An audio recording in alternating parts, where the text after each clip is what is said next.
साथियों नमस्कार। साथियों, हमने पिछली वीडियो में आपको बताया था किस प्रकार यूएस एड द्वारा यूएसए ने भारत में तथा अन्य देशों में पैसे पहुंचाए। पिछले कई दशकों से पैसे आ रहे थे।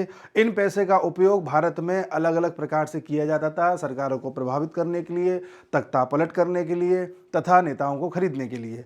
इसमें पैसा दिया जाता था पत्रकारों को, यूट्यूबर्स को तथा अन्य एजेंसीज को, एनजीओज को, रैंकिंग निकालने वाले अलग अलग संस्थानों को, जिससे कि रैंकिंग उस हिसाब से निकाली जाए, आंदोलन उस हिसाब से किए जाएं, खबरें उस हिसाब से छापी जाएं जिस हिसाब से यूएस चाहता है और उस देश में तख्तापलट या सरकार परिवर्तन कराया जाए। यूएस एड के द्वारा जो पैसा दिया जाता था वो बहाने से दिया जाता था कि हम इतना पैसा भारत में इलेक्शन को बेहतर बनाने के लिए दे रहे हैं, हम इतना पैसा नेपाल में बायोडाइवर्सिटी कंजर्वेशन के लिए दे रहे हैं, जैव विविधता के लिए दे रहे हैं, हम इतना पैसा फलाने देश में एनवायरनमेंट के लिए दे रहे हैं, हम इतना पैसा हेल्थ के लिए दे रहे हैं। जबकि ऐसा कोई बड़ा काम किसी देश में होता हुआ दिखाई नहीं दिया। हमारे देश में लंबे समय से अलग अलग प्रकार के कार्यक्रम चलाए जा रहे थे जिससे कि रोड़ा अटक सके और सरकार का काम ना हो, और इन कार्यक्रमों के जरिए लोगों को भड़काया जा रहा था जिससे कि लोग सड़कों पर आए और आंदोलन हो। जैसा कि आपने बांग्लादेश में देखा, बांग्लादेश में भी इन्होंने 28 से 29 मिलियन डॉलर लगाए थे जिससे कि बांग्लादेश में पॉलिटिकल स्टेबिलिटी लाई जाए, स्ट्रेंथनिंग की जा सके। और बांग्लादेश में किस तरह से पॉलिटिकल स्थिरता लाई गई वो आप देख सकते हैं। यानी कि बहाने से पैसा देना और ये सब चीजें करना। इस बात का खुलासा तब हुआ जब इलॉन मस्क की जो डोज है, department of government efficiency, USA में ये डिपार्टमेंट बनाया गया है और इसके अध्यक्ष इलॉन मस्क हैं। और इसी डिपार्टमेंट ने जब खोजबीन करी और पाया कि भारत को 21 मिलियन डॉलर, बांग्लादेश को 28 मिलियन डॉलर, नेपाल को भी एक बड़ा अमाउंट, हर जगह ये पैसा दिया गया, तो इलॉन मस्क ने और डोनाल्ड ट्रंप ने फाइनली बोल दिया था कि अब ये पैसा देना बंद कर दिया जाएगा। डोनाल्ड ट्रंप ने आज इस बात पर अपनी टिप्पणी करी है और बोला है कि हम भारत में 21 मिलियन डॉलर क्यों दे रहे थे, क्या जरूरत थी। 21 मिलियन डॉलर भारत को दे रहे हैं ताकि वहां पर वोटर टर्नआउट बढ़ जाए। वोटर टर्नआउट का मतलब होता है लोग ज्यादा से ज्यादा वोट देने जाएं। क्यों? भारत में लोग वोट देने जाएं ना जाएं, इससे हमें क्या फर्क पड़ता है। और भारत के पास ऑलरेडी बहुत पैसा है। भारत तो इतने ज्यादा टैरिफ लगा के रखता है कि हम भारत में अपने मार्केट को एक्सेस नहीं कर पा रहे। तो भारत ऐसा कोई कमजोर देश तो है नहीं कि इसको पैसे की जरूरत पड़े, तो फिर हम 21 मिलियन डॉलर क्यों भारत को दे रहे थे, ऐसा ट्रंप ने कहा। और ट्रंप ने यह भी बोला कि मैं भारत का बहुत सम्मान करता हूं, प्रधानमंत्री मोदी मेरे बहुत अच्छे दोस्त हैं, उनका भी सम्मान करता हूं, 2 दिन पहले मुलाकात हुई है, वो बात है, लेकिन ये पैसा हम भारत में क्यों दे रहे हैं इलेक्शन के लिए। फिर ट्रंप ने कहा कि भाई नेपाल में इतना पैसा हम क्यों दे रहे हैं, क्या जरूरत है, ये सब चीजों की क्या जरूरत है। और ट्रंप का यह भी कहना था कि मैं ये नहीं समझ पा रहा कि इसका उपयोग हो कहां रहा था। और ट्रंप ने यह भी कहा कि ये पैसा देना एक तरीके से फ्रॉड है, ये तो बहुत बड़ा स्कैम चल रहा था। ट्रंप ने खुद बोला है। और ट्रंप के बोलने से पहले भारत में 1-2 दिन पहले जो प्रधानमंत्री के सलाहकार हैं संजीव सन्याल जी, उन्होंने भी बोला कि भाई देखिए, यूएसएआईडी की तरफ से जो पैसा भारत में दिया जाता था वोटर टर्नआउट को बढ़ाने के लिए, वो सबसे बड़ा स्कैम है जी। इससे बड़ा स्कैम क्या होगा। और हमारे देश में इतना पैसा आ रहा है, अलग अलग लोगों के पास पहुंच रहा है, और हम कुछ इसके बारे में कर नहीं पाए अभी तक। कर इसलिए नहीं पाए क्योंकि अगर हम इसके बारे में कुछ बोलते तो पहले डेमोक्रेट्स की सरकार थी यूएसए में, वो और ज्यादा इन्फ्लुएंस करती। जिस जिस देश ने डेमोक्रेट्स के बारे में बोला है या यूएसए के बारे में बोला है, उस देश में तख्तापलट हुआ है। पाकिस्तान के इमरान खान ने 2022 में बोल दिया था कि भाई देखो, यूएसए हमको इन्फ्लुएंस करना चाहता है, एक पर्चा लहरा दिया था हवा में। तब से यूएस ने कहा अच्छा तुम हमारी आलोचना कर रहे हो, रुको। अगले महीने से इमरान खान जेल में पड़े हुए, तब से लेकर अब तक बाहर नहीं आ पाए। उसी प्रकार से शेख हसीना ने पिछले साल बोल दिया कि एक बड़ा देश हमारे देश के बगल में एक टापू को खरीदना चाहता है, हमको इन्फ्लुएंस करना चाहता है, वो लगातार हम पे दबाव बना रहा है। सब समझ गए कि यूएसए की बात हो रही है। तुरंत आपने देखा शेख हसीना के साथ क्या हुआ। अब ये काम अगर हम करते थे तो बिना मतलब का यहाँ पे क्योस होता।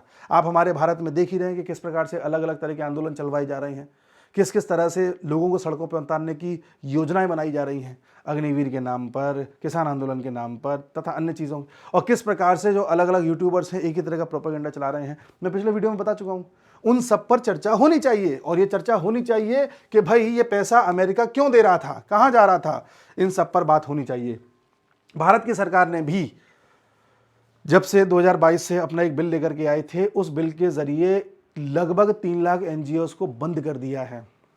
बिल क्या था? बिल ये था कि अगर कोई एनजीओ बाहर से फंडिंग ले रहा है तो डायरेक्टली एनजीओ फंडिंग नहीं ले सकता। एनजीओ को चाहिए कि नई दिल्ली के एसबीआई के बैंक में अपना एक अकाउंट खुलवाए। पहले फंडिंग एसबीआई के उस अकाउंट में आएगी, उसके बाद उस एनजीओ के अकाउंट में आएगी। इस तरह से नई दिल्ली में रह करके नजर रखी जा सकती है कि किसके अकाउंट में कहां से कितना पैसा आ रहा है। जब ये नियम आया तो 3 लाख एनजीओ बंद हो गए। यानी कि एनजीओ यही काम कर रहे थे। अभी भी कई एनजीओ हैं जो पैसा प्राप्त करके ऐसे बांट रहे हैं अलग अलग तरीके से। इनसे क्या हो रहा है? एजेंडा चलाया जा रहा है, लोगों का ब्रेन वॉश किया जा रहा है। इस पर तो कोई बात ही नहीं करता। बात करो तो उल्टा कह दिया जाता है कि आप तो गोदी मीडिया हैं, या आप जो है बीजेपी के सपोर्टर हैं, वगैरह वगैरह। अब जब चीज़ें खुल करके सामने आ रही हैं तब आप क्या कहेंगे? अच्छा, सबसे बड़ी बात यह है कि हमारे देश में इन पत्रकारों को जो ये पैसा दिया जा रहा था, यूट्यूबर्स को दिया जा रहा था, तथा अन्य बहुत बड़े समाज सेवकों को दिया जा रहा था, तो इन्होंने शायद यूएसए के लिए काम किया नहीं ठीक से। क्योंकि अगर ये काम करते तो वो काम हो जाता जो यूएस चाहता था। यूएस चाहता था कि भारत में सत्ता पलट हो जाए, या यूएस चाहता था कि मोदी सरकार 2024 में ना बने। 19 में भी पैसा दिया गया था, और सन 2000 से लेके अब तक 2024 तक मान लीजिए लगभग $3 बिलियन पैसा दिया जा चुका है। बताइए इस पैसे का कहां उपयोग हो रहा था? नर्मदा बचाओ आंदोलन, उसमें उपयोग हो रहा था। मेधा पाटेकर, ऐसे एक से एक समाज सेवी आए थे जो अपने आप को समाज सेवी कहते हैं और यहां पर एजेंडा चला रहे थे। कश्मीर को लेकर के एजेंडा चल रहे हैं साहब, कश्मीर को आज़ादी चाहिए, इस प्रकार के एजेंडास चलाए गए। इस पर तो कोई बात ही नहीं करता। तो सवाल यह है कि इन लोगों को जो पैसा मिला पिछले साल विशेष तौर पर इलेक्शन के लिए, तो उस पैसे का तो उन्हें लगता है ठीक से जो है उनको रिटर्न दिया नहीं। पैसा तो उन्होंने ले लिया, काम नहीं करके दिया। इन्होंने वीडियोस तो बनाए, इन्होंने ब्रेन वॉशिंग करने की कोशिश तो करी, लेकिन ये कर नहीं पाए, क्योंकि करते तो तख्ता पलट हो जाता है, सरकार दूसरी आती। इसका मतलब ये पैसा खा गए। वोटर टर्नआउट बढ़ाने के लिए दिया था, परसेंटेज वोटर्स का बढ़े, वो तो बढ़ा नहीं लोकसभा में। फिर हरियाणा में भी नहीं बढ़ा उतना, महाराष्ट्र में भी कम रहा, दिल्ली में भी पिछली बार से कम रहा, तो वोटर टर्नआउट तो बढ़ नहीं रहा। इसका मतलब जो यूएस ने इनको पैसा दिया ये वो खा गए। या तो ये कहें, या फिर ये कह सकते हैं कि मोदी जी इतने मजबूती के साथ अपना पूरा तंत्र बिछाए हुए थे कि इन जैसे भेड़ियों का कोई असर नहीं हुआ।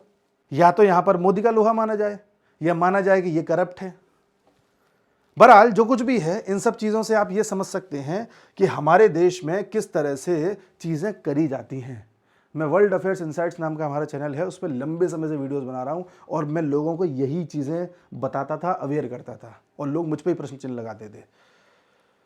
यूक्रेन में क्या हुआ है आपको पता है। यूक्रेन के साथ अमेरिका एक बातचीत करने वाला है। कल सऊदी अरेबिया में अमेरिका के ऑफिशियल्स ने, रशिया के ऑफिशियल्स ने और सऊदी अरेबिया के ऑफिशियल्स ने एक बैठक करी, और उस बैठक में फैसला लिया गया कि अब यूक्रेन को कैसे आगे बढ़ाना है या रोकना है, युद्ध में कैसे चीज़ें करनी है।